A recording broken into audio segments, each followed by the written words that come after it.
All right, are there any questions? Again? Uh-huh. The one I asked you yesterday, we have the offset. Oh, yes. Okay. Yeah, we're going to look at that one today. All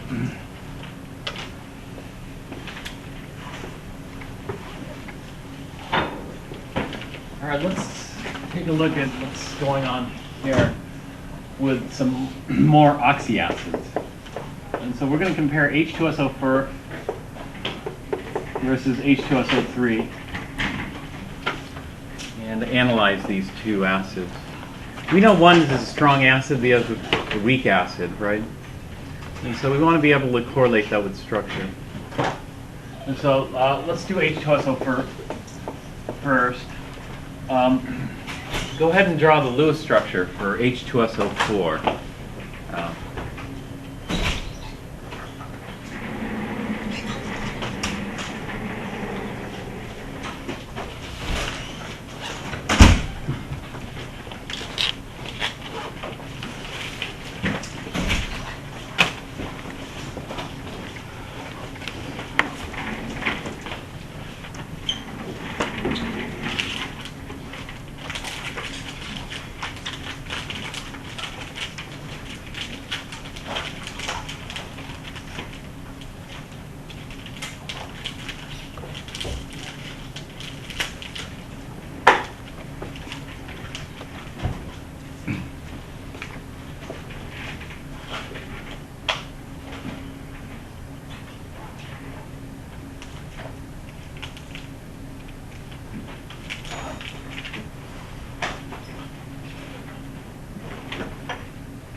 Did someone get the Lewis structure? At least get started. What did you guys put as your central atom? Sulfur. Did you have a hydrogen bonded to the sulfur? Yes? No. No? Yeah. These are acidic hydrogens. And the rule is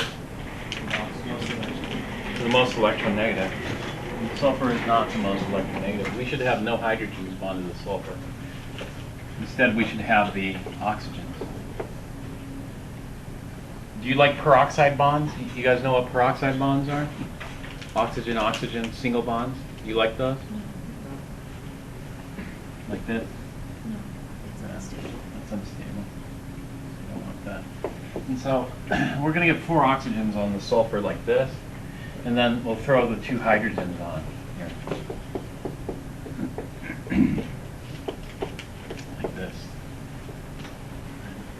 Does it matter if I put them opposed to each other or next to each other? Because sulfur here is, what shape or geometry do you see? Tetrahedral. In tetrahedral, it's spherically symmetric. And so, you know, if I put them like opposite each other, they're really next to each other. You know? Well, there's no such thing as opposite and next in tetrahedral. All the sites are next to each other. All right, I end up with something like this, where everything can get an octet. Except the problem with this structure is the formal charges. So the formal charge is a little high.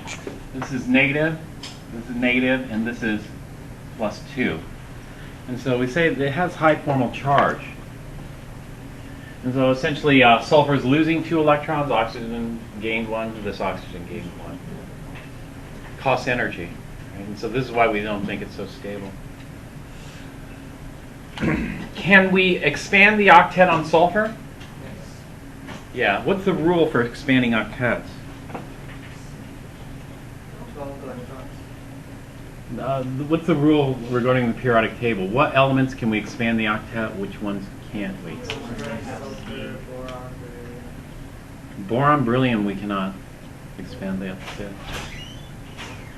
Those are very small, right? Hmm? The third period. One they have D orbital. Yeah, d orbitals, third period and beyond only, right? Third period and beyond. So sulfur, there's a possibility of expanding the octet. And so we're going to call this structure A. If we expand the octet on sulfur, we can lower the formal charge.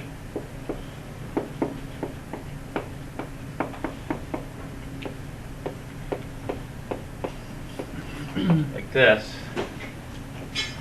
And so now what's the formal charge here? 0 up here, plus 1 here, and minus 1 on the oxygen. So yeah, the formal charge went down. You know, electron basically donated an electron to sulfur. But in order to do that, we had to expand the octet. Now, is an expanded octet doable? Yeah, it's the third period and beyond. How many resonance forms can we draw for this? 2 resonance forms. And the hybrid is going to have what? The hybrid is going to have a negative 1 on each charge. The charge on each atom, oxygen atom, negative 1/2. Right? Do you see that without drawing? And so there's going to be 2 resonance forms here. I'm not going to draw out the second one. Negative 1/2. So what do we have to do in order to get that kind of structure? You know, and so what is the hybridization on sulfur? This is sp3. Exactly. Sulfur is sp3 hybridized. So let's take a look at what's happening with the orbitals here. That's sulfur, and then we have 4 sp3 orbitals, like this.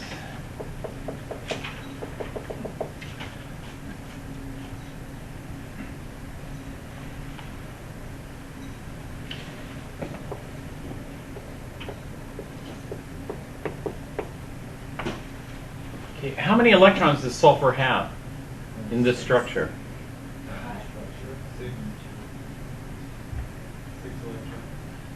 6 is what it normally has, but not in this structure. How many does it have in this structure?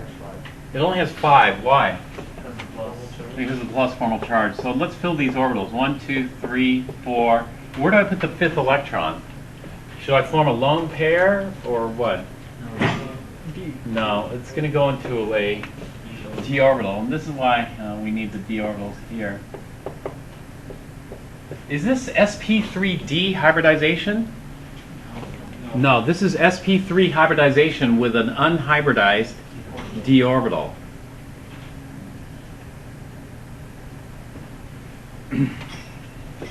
And so I put in my electrons in the sp3s. 1 here, 1 here, 1 here, and 1 here. But now where do I put the d electron? And so let's take a look at d orbitals again. But before I do that, let's take a look at what's happening with oxygen. What's the hybridization on oxygen? sp2.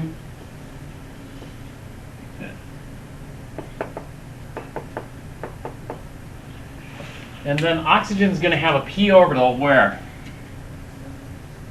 Coming out of the plane. This is the p. The 2s are sp2.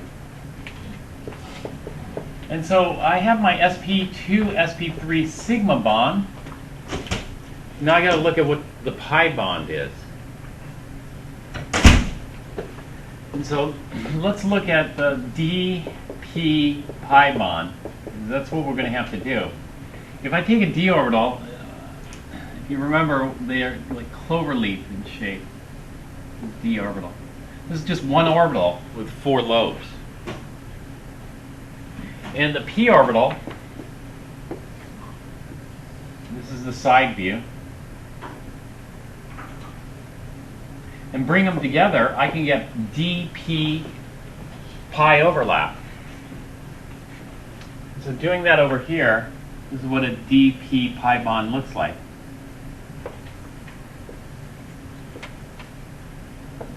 Here's my D, here's my P. It's overlapping region.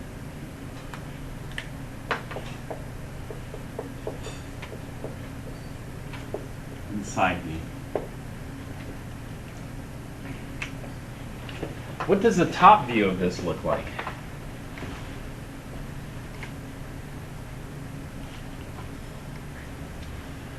The top view of that is going to look like this, where we have a lobe sticking out, and a lobe sticking in, a lobe sticking out, and a lobe sticking in. And so this is my D here, and then I'll have my P orbital here. This is the P. One orbital lobe sticking out, one orbital lobe sticking in. dp pi bond. And so what I'm going to have to do here is I'm going to have to draw the d orbital on sulfur, but I want it to line up with the p orbital on oxygen. And so I'm going to draw the d orbital top view like this. So one orbital coming out, one orbital going in, excuse me, not orbital, lobe going in, one lobe coming out, and one lobe going in. So that forms the 4 lobes there.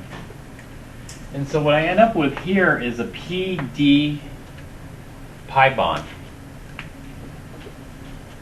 This would be top view.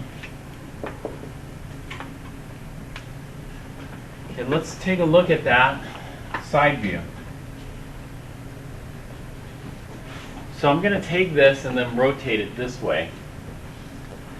So the sulfur is going to have the d orbital in profile now. It's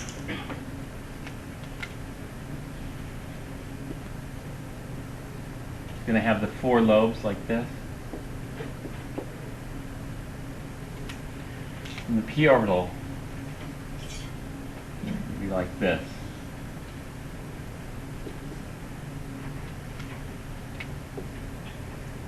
I have 1 electron in the d orbital and 1 electron in the p orbital.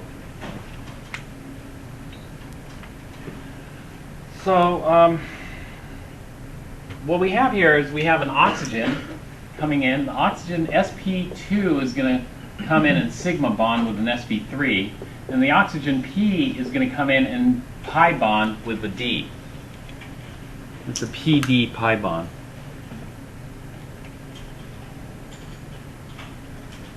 Form one of those.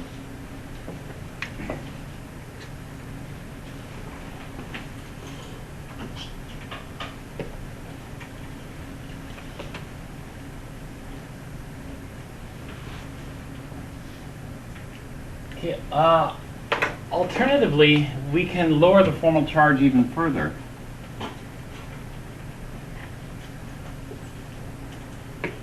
Actually, these 3 are the oxygens, the other oxygens coming in. But if we form 2 double bonds like this, we can lower the formal charge to 0 for all of them. Like that.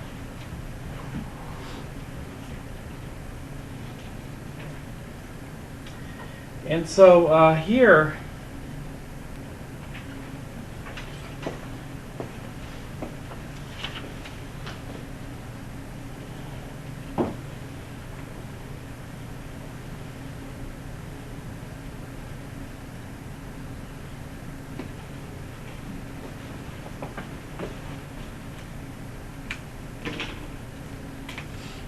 this seems like the optimum.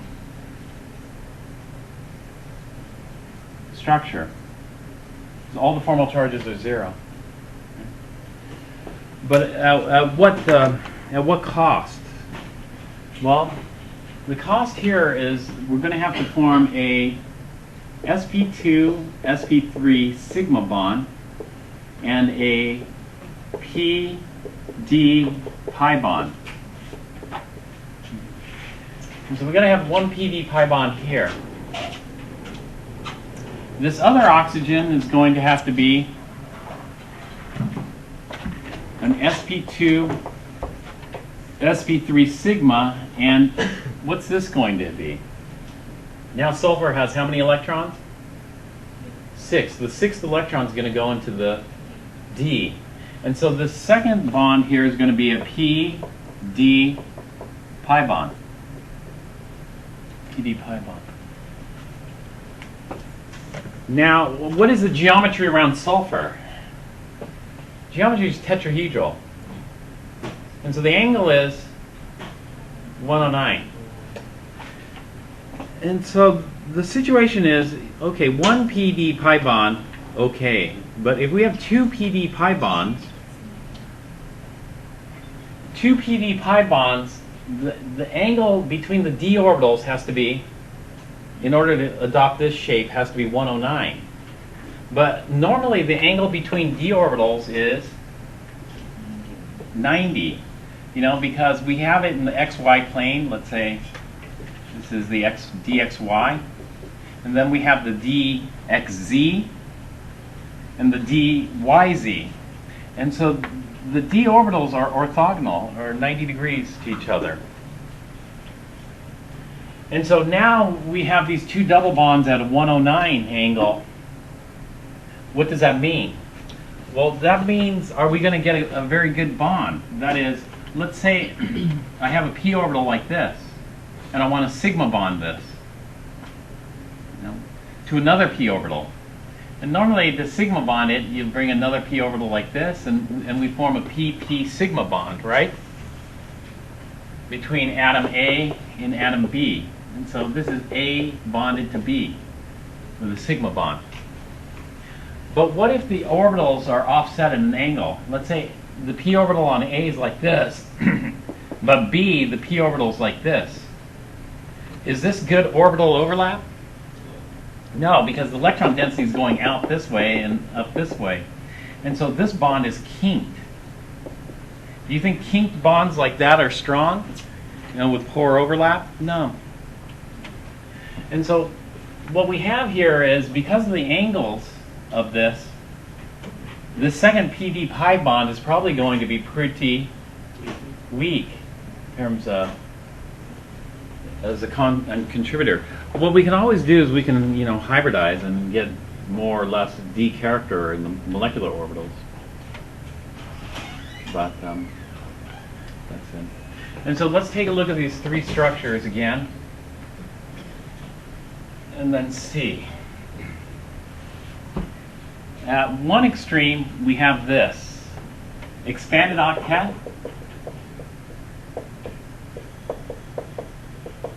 minimized formal charge.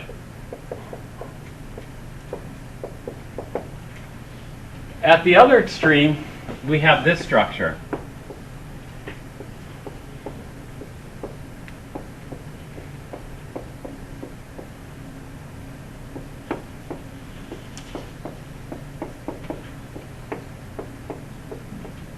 Where we maintain an octet, but formal charge not minimized.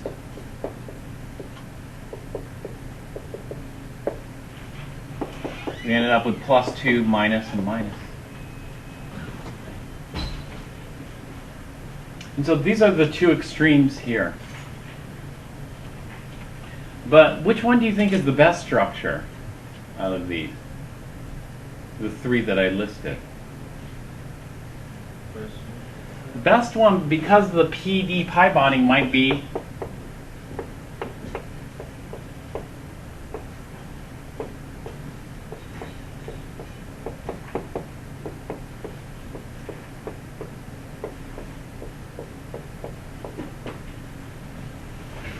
a structure like this.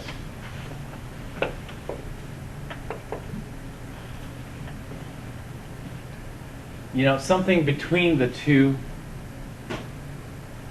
extremes. Does that also deal with the electronegativity of the sulfur and the oxygen? Where the oxygen would be more negative than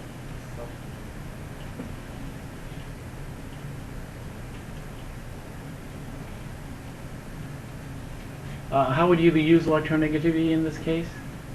Well, I was watching a video with N2O, Mhm. and they had these three structures, and what they were saying was with nitrogen being positive and the oxygen being negative, that was a more stable structure due to how the electron cloud was going towards more oxygen. Okay. So which one would you pick?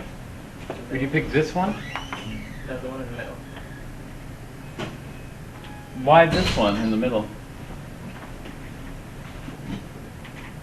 Because that's too many formal charges.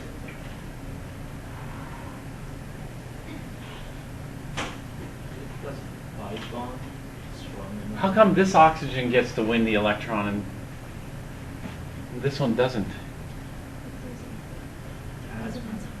The resonance hybrid, okay. How come in this structure the oxygens in the resonance hybrid only end up with negative 1/2, whereas in this structure the oxygens end up with negative 1? Isn't this better because oxygen is more electronegative? You know, based on electronegativity, how are you going to use the electronegativity? We can use electronegativity if there's a tug of war, but you know, the tug of war, you know, in other words, nitrous oxide, which we also did that one in class. You know, that's a different situation than this, and so we aren't going to use it at all. I mean, and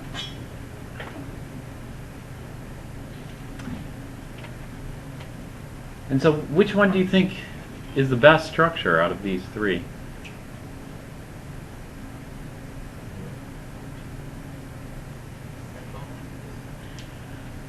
In one sense, this one would be the best structure because it's zero formal charges.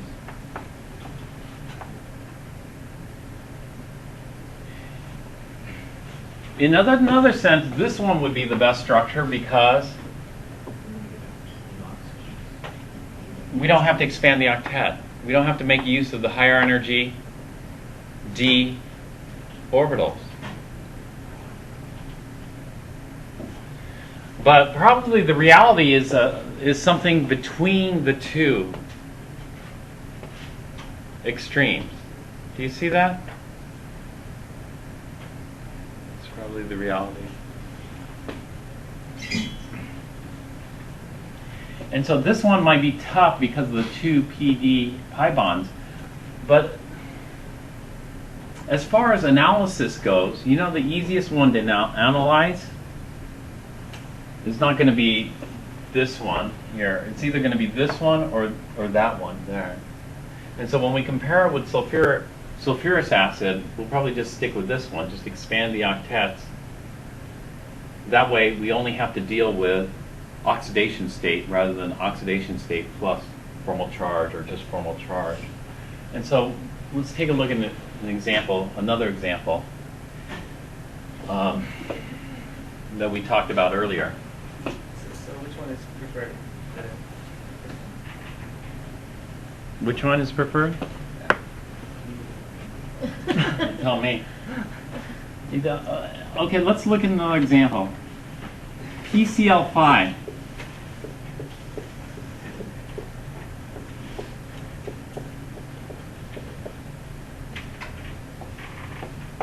We already talked about this one before.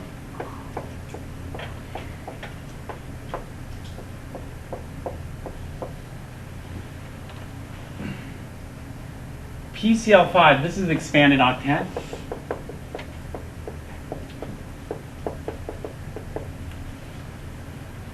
What's the hybridization of this? sp3d hybrids. sp3d hybridization. And so that means d orbitals get mixed in to the hybrid. But recent quantum mechanical calculations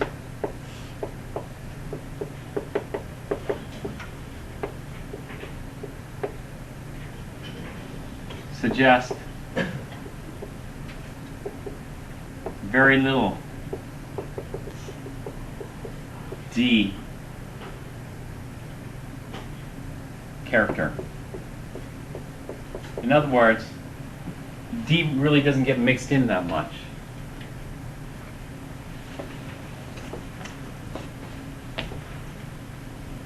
In order to explain this, we had to rethink the bonding.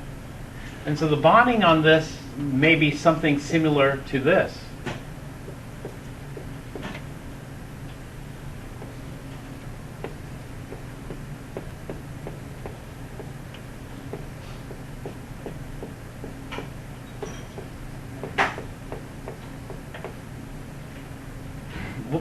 What's the charge on phosphorus here? Formal charge. Plus. And then this fifth chlorine actually clears as a chloride, like this. And we set up an ionic bond between these.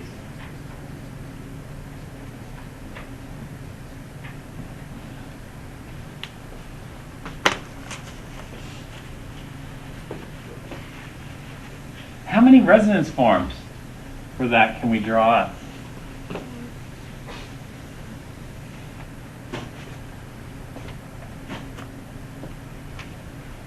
Well, we can drop a bunch because we can just move the chloride. Let's move the chloride up to the top.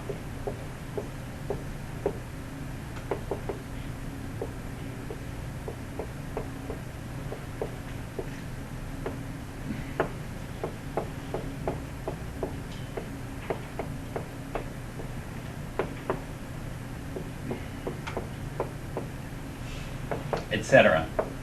And so how many altogether? 5. And there's going to be 5 resonance forms for this. What will the hybrid look like?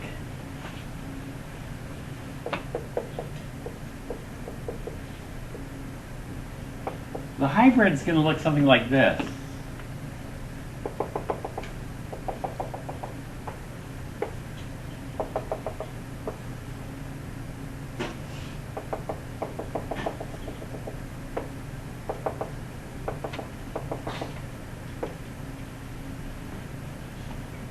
Where each chlorine will have what charge? Well, it's -1 spread out over 5. And so it's going to be -1/5 on each.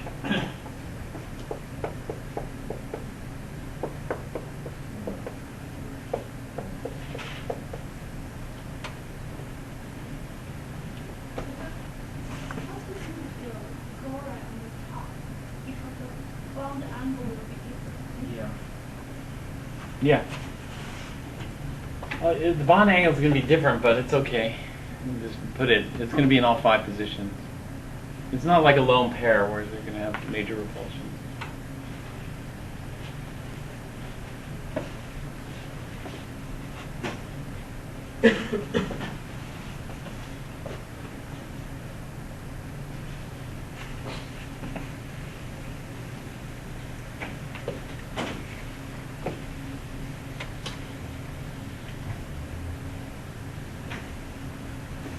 So what we see here is that the bonding is in the original structure. This is still going to be plus here. The bonding in the original structure is covalent. And there's 0% ionic character here.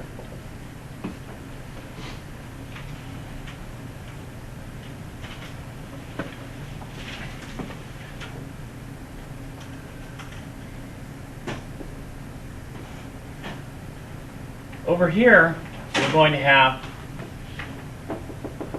an increase in the ionic character and a decrease in the covalent character. So basically each of these minus 1/5, this is plus. We're going to get an electrical attraction here between the bond. And so the percent ionic character of the bonding has increased and the covalent character has decreased.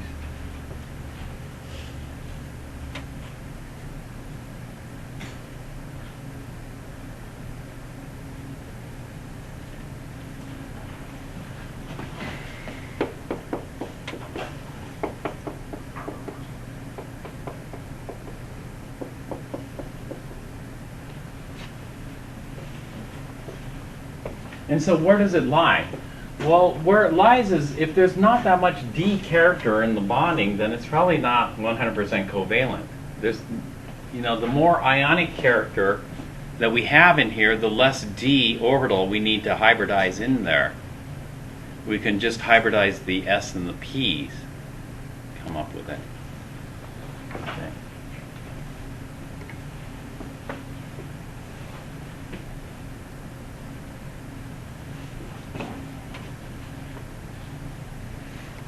So going back to this, here we're starting out at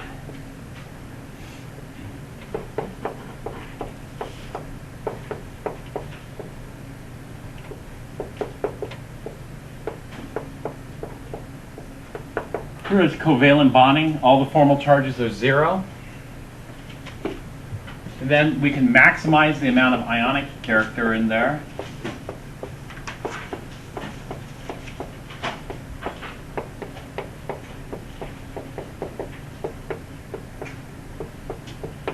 Now this bond, we have the sp3 sigma bond, but in addition to the sp3 sigma bond, we have charge separation that helps hold the atoms together.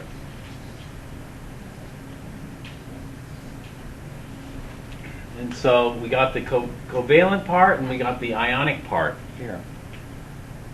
And so here this is the highest percentage ionic character. It would be 0% ionic character.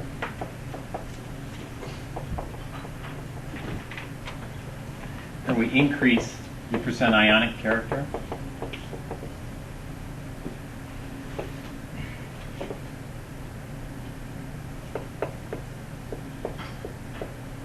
Actually, let's do the hybrid here instead. I'm going to do the hybrid. I'll eliminate the lone pairs just to save time.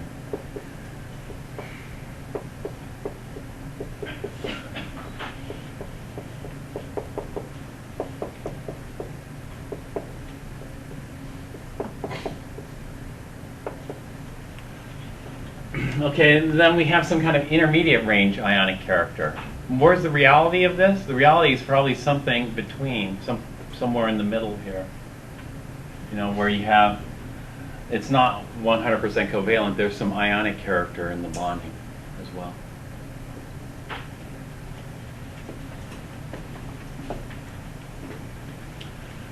So what do we do for comparison? Well, for comparison and for just analyzing structures and trying to figure out properties, we're either going to expand the octets, minimize the formal charge, or don't expand the octet. Leave the octet as is. And then we're going to make comparisons based on that. And so, for example, if we expand the octet, let's take a look at sulfurous acid. Sulfurous acid with an expanded octet looks like this. For the case of sulfurous acid, the expanded octet, this looks reasonable because we only form one pd pi bond here. Sulfur is sp3 hybridized, just like this one here. All right, now looking at these two, which one is a stronger acid? So we compare these. Here. Well, the HO bond is about the same, so bond energy doesn't factor in. What do we look at next? Polarity. Well, oxygen's 3,5, hydrogen is 2,1. 3,5, 2,1. Is there any difference? No, we have to look deeper into the structure. When you look deeper into the structure, what do you see as far as the difference goes?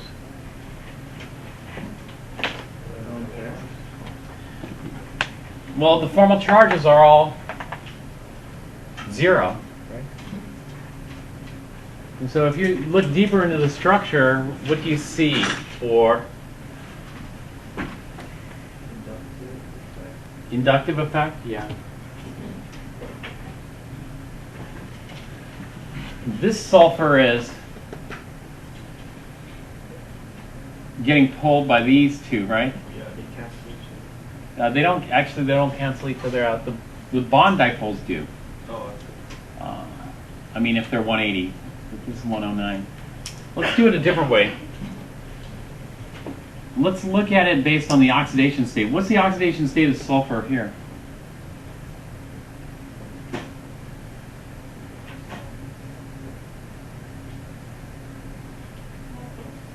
+6. What's the oxidation state of sulfur here?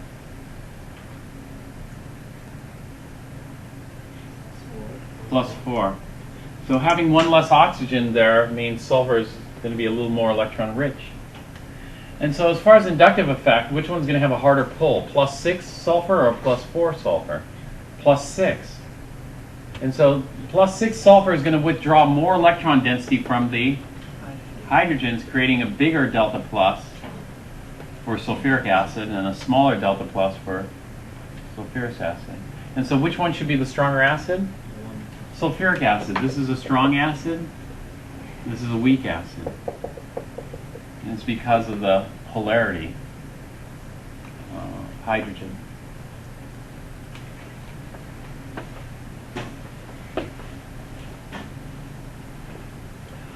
All right, we don't want to compare this structure with some of these others. What we want to do is we want to compare, let's say, this one. Let's say we didn't expand the octet on sulfur. And we ended up with a negative charge here.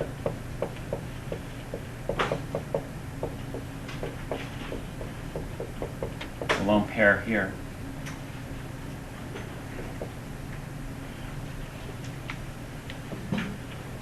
Here, when we have structures like this, then the easiest thing to do is to compare the formal charges.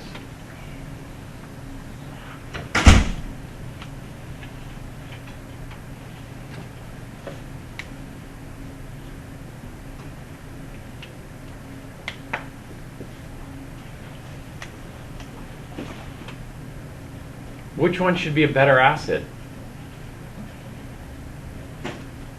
This one, because the sulfur is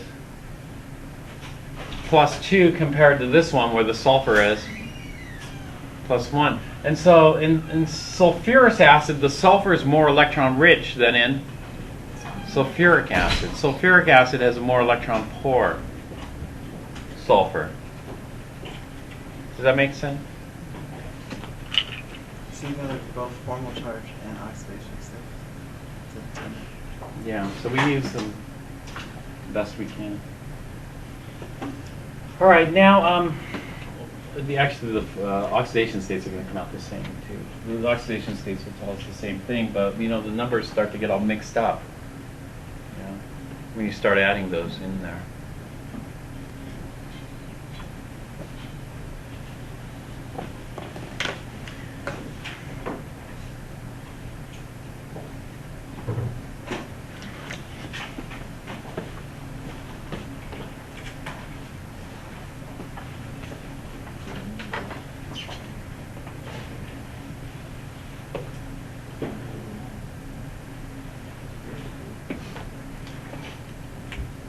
All right, that's the acid. So the structure is probably going to be somewhere in between the two extremes, right?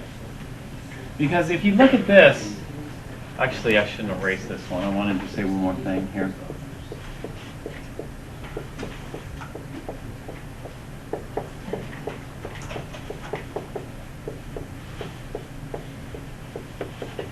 How much ionic character is in this bond here?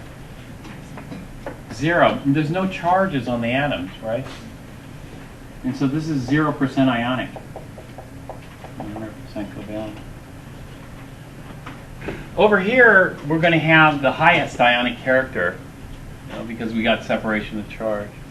It's not 100%. At 100% ionic character, then sulfur has to end up with 0 electrons, and oxygen wins all the electrons. And so here, the percent ionic character is way up. Way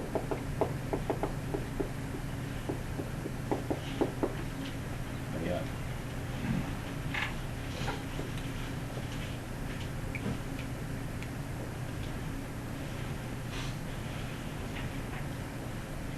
Okay, let's erase this.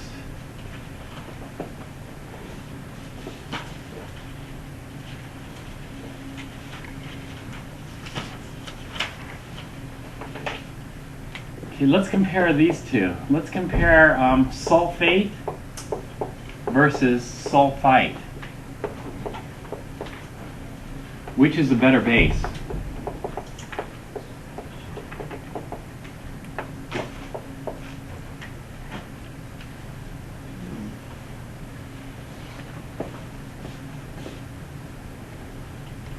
you talk more about percent ionic character going up? You said it's way up.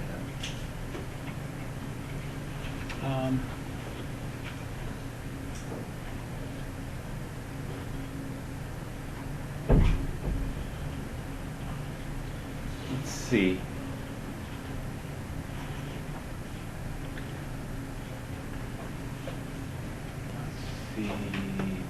I'll talk about it with these. How about that?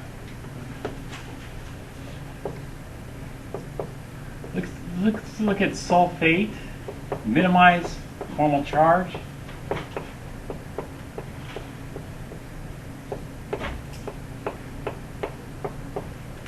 If we look at minimizing formal charge, we have something like this.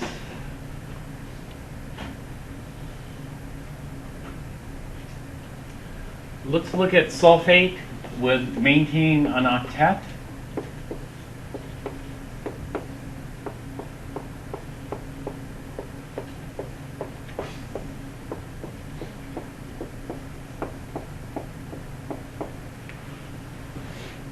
If we maintain an octet, then we consider the formal charges more significant.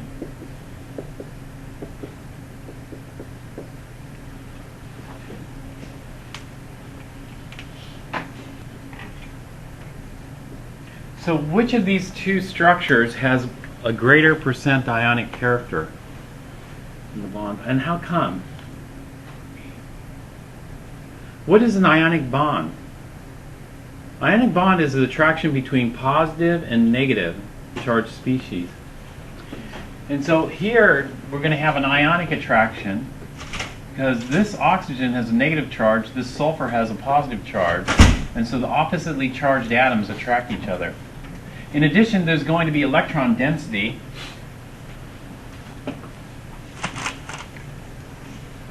Concentrated in the sp3 sigma bond here. And this is covalent, and then the attraction between the charged atoms is ionic. And so the bond here is a mix of ionic and covalent interaction. But it's more ionic, or no? That's pretty ionic. Whereas over here, there's no ionic attraction between sulfur and oxygen because sulfur, does it have a net charge? No, it's neutral. So this bond is entirely covalent.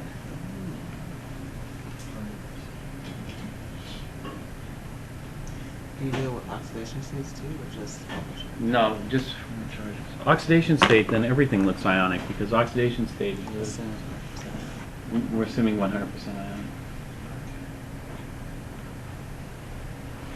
Well, let's look at the sulfite with an octet.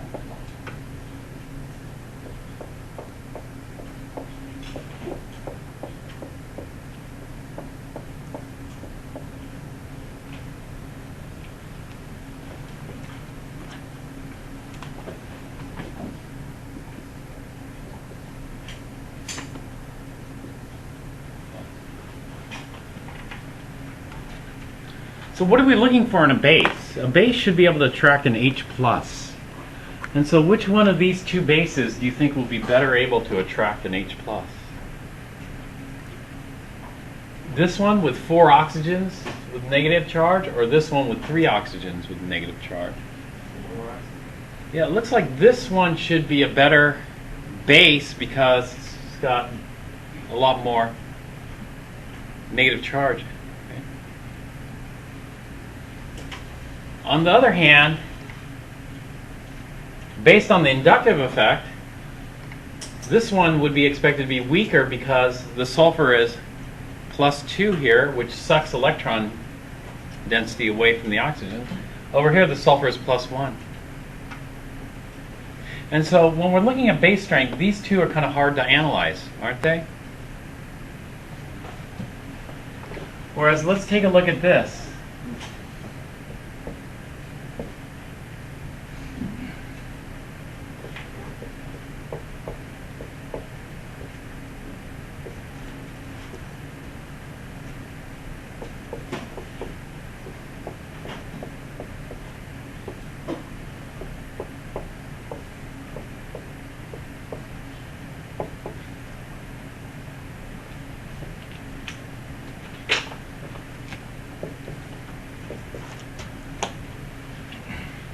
Which one is a better base? Oops.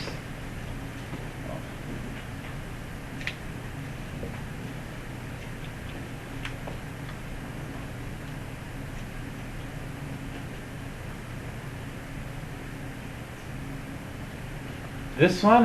Well, it looks like they're the same because both oxygens have a -1 charge, right? But are they the same? No, because of inductive effect and what else? Resonance. Resonance. Delocalization. Actually, in this, is it really a -1, -1, 0, 0? No, in the hybrid structure, what do you expect?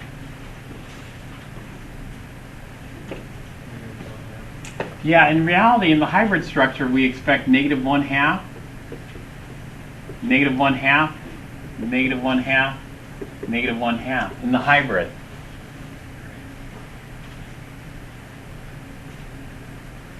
Here, in the hybrid structure, we expect -2/3,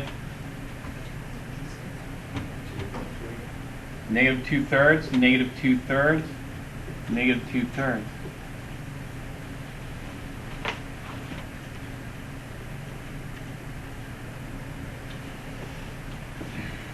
That's the formal charge. And so now, which one is a better base?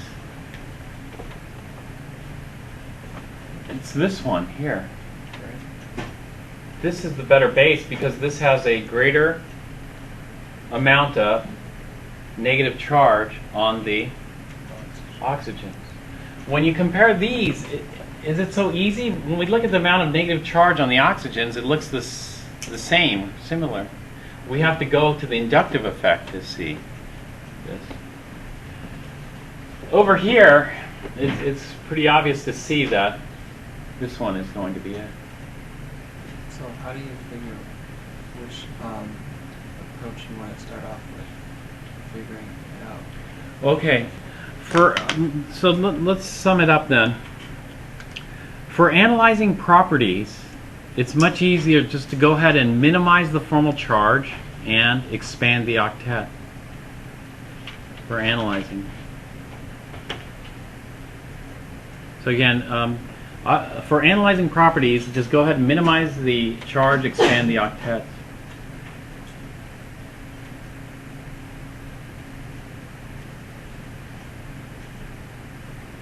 For determining the structure,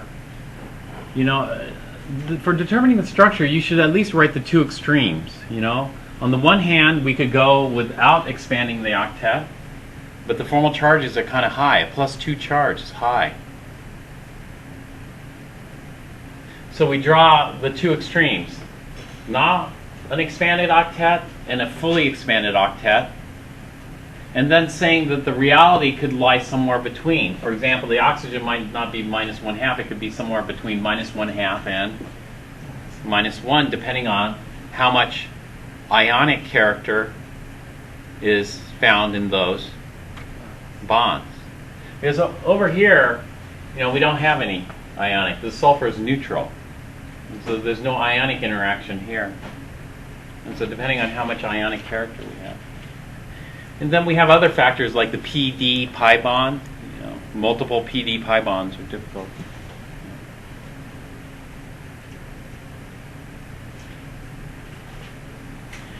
And so in other words, analyzing structures like these isn't so easy because people say, like for example, Petrucci says, okay, go ahead and maximize the ionic interaction. That way we can maintain an octet. And then in a lot of books, in a lot of papers, you'll see expanded octets to minimize the formal charge. And so it's not easy. So what you do, you just draw them both. You know, and say, okay, these are the two extremes, and then it's either one of those two extremes or it's something in the middle. Does that make sense? Okay. There are some that that you have to just memorize. Let's talk about. I had a question this morning about carbon monoxide. So let's take a look at carbon monoxide here.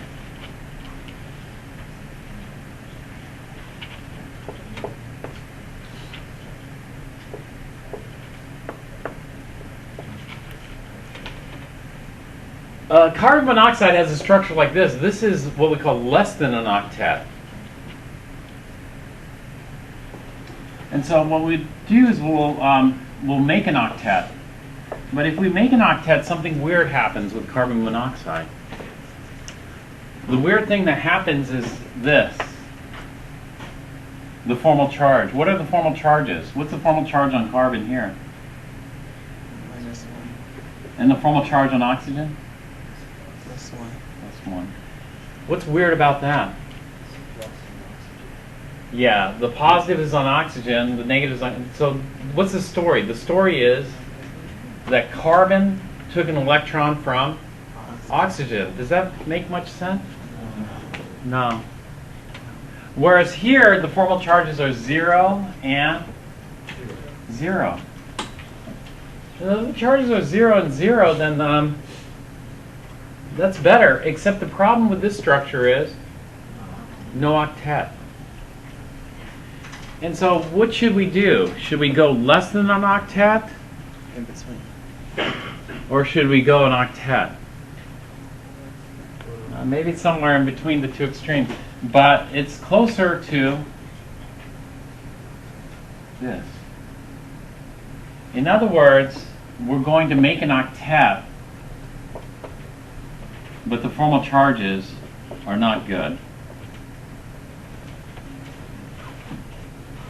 In this case, the formal charges are good, but the octet is not good. And so here we want to make an octet. But this can be confusing because in this structure, we can make an octet also by double bonding of fluorine.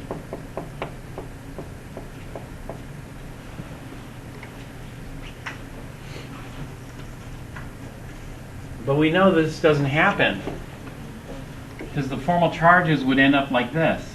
Negative on boron and, oops, I have one pair too many, a positive on fluorine. And so the story here is that boron took an electron from fluorine to get that octet. Is that going to happen? No. And so this is bad. We're going to have it less than an octet. And leave it.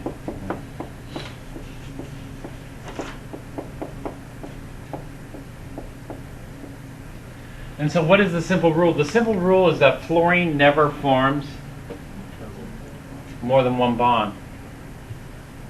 Whereas everything else is more flexible than fluorine.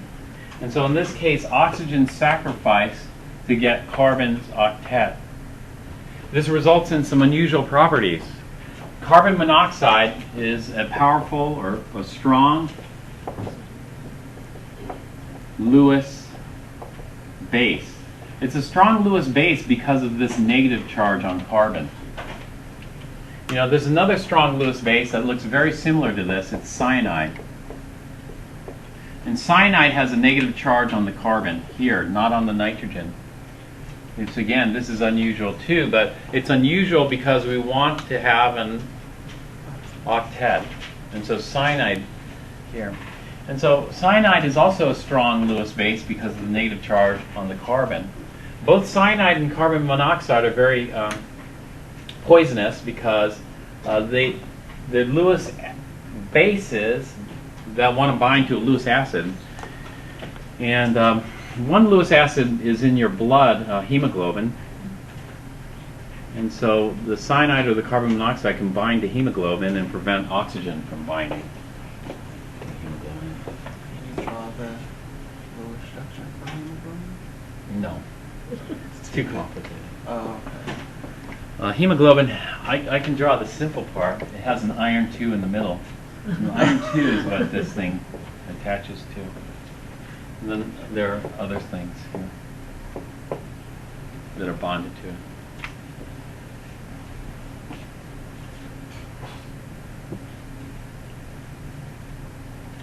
All right, so what to do? What should you guys do?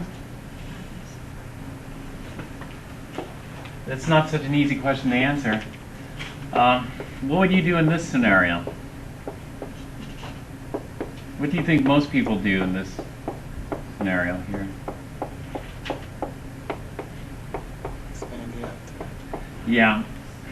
When you see this structure, you'll see it mostly as this, an expanded octet with a double bond.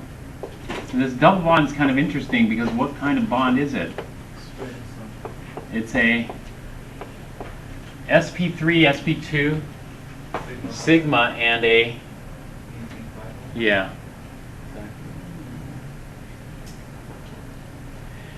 So if you want to be safe, what you could do is you could write both, you know? On one extreme, we expand the octet, minimize the formal charge. At the other extreme, we maintain the octet, but have some ionic character in the bond. In other words, we got the formal charge there. There's actually a debate about these two, which one's correct. But you'll see like 90%, 99% of the people are going to write it like this, the expanded octet.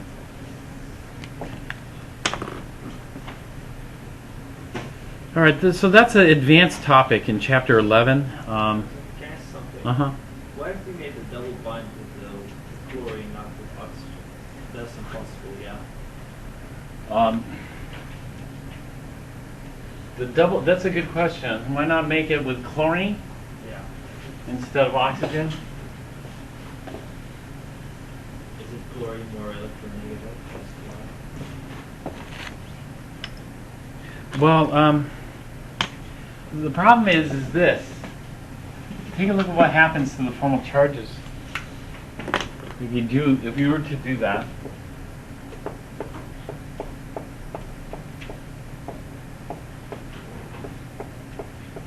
So we make a double bond with one of these chlorines. Leave the other two as is. And now look at the formal charges here. What are the formal charges? Oh, yeah. Do you see? And so it's not as good, because this is negative, it's positive. And so that's going to be less stable than that, where because whenever we have formal charges, somebody has to lose chlorine, somebody is going to gain oxygen. It makes sense. Oxygen is more electronegative, but if we don't have to have a winner and loser, and we can just have something like this that's better because it costs less energy. Because remember, ionization always costs energy. Electron affinity releases some of that energy back, so when we do form the negative ion, we'll get a little bit of energy back, but it's not huge. Not unless it were like a, well, actually this is pretty decent size, minus 150 or so kilojoules per mole. for gaseous oxygen. All right, so that last bit of chapter 11 is not going to be on this next test. And this last bit is just more advanced topics.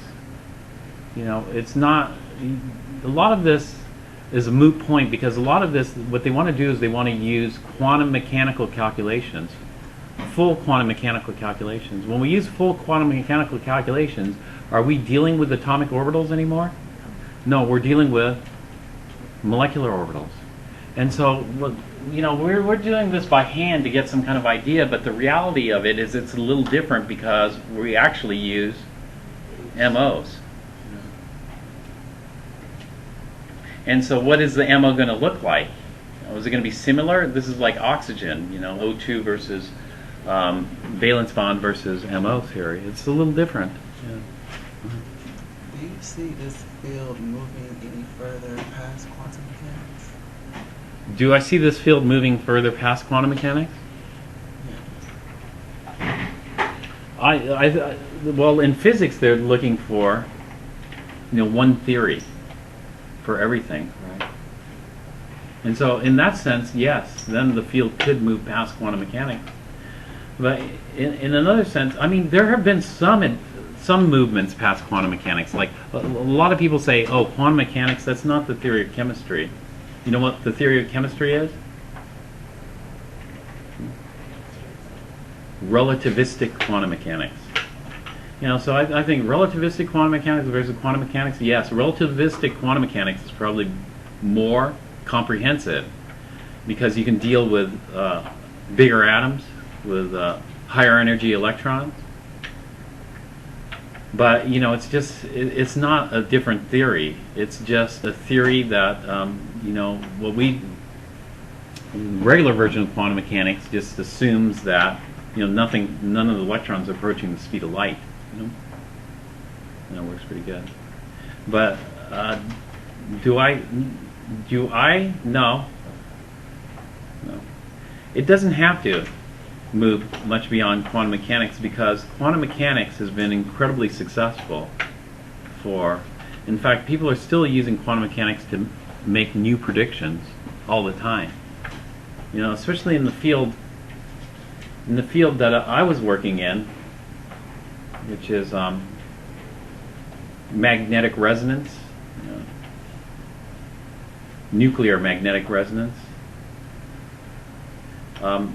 Quantum mechanics is incredibly powerful for predicting what's going to happen to the little magnetic spins in nuclei. You know.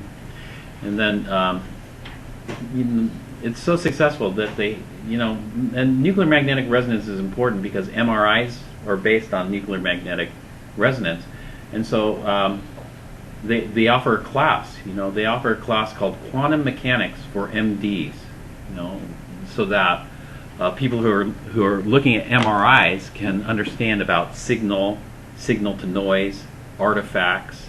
Artifacts are, you know, is that a real signal or fake signal? You know, an artifact from either the electronics of the instrument or an artifact from other things. And so quantum mechanics is, I don't, you know,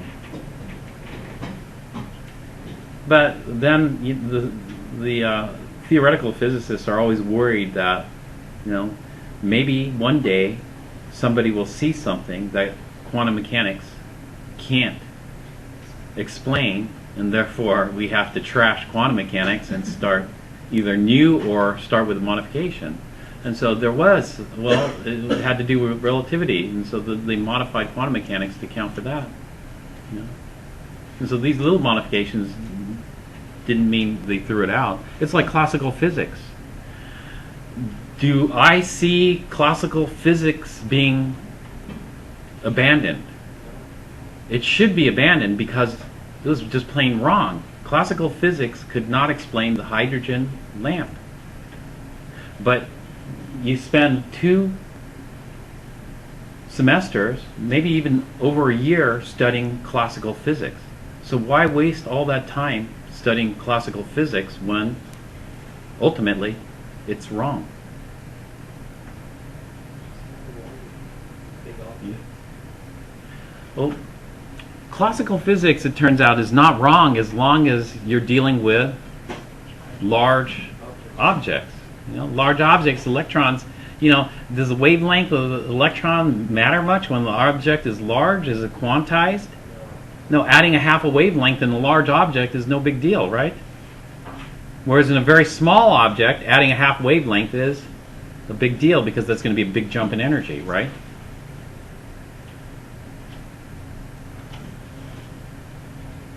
But anyway, that's an interesting question, but I don't know. Let's see, but quantum mechanics, though, you shouldn't abandon it too quickly because it's been extremely powerful in making predictions. In fact, the whole thing with magnetic resonance imaging was a prediction. Somebody predicted that they'd be able to see this phenomena and then went out and tried to find it, and they found it. You know. Actually, the original people who went out to find it were unable to find it. And the reason they were unable to find it is because the amplifier, the signal amplifier, wasn't strong enough. The electronics were too old, too archaic. And then, like 10 years later, there's big advances in electronics. So the second group of physicists that went out to measure it measured it. It was a very weak signal. That's why the first group didn't see it. And the second group of physicists won the Nobel Prize. The first group wasn't even recognized. Isn't that weird? And it was just a modernization of electronics. That was one of these stories that you hear about, you know, being totally unfair. But anyway, that's it for this example. Any questions about this? Yeah, let's take a break now. It's gonna be on the final, right? Yeah. But, you know, this being advanced stuff,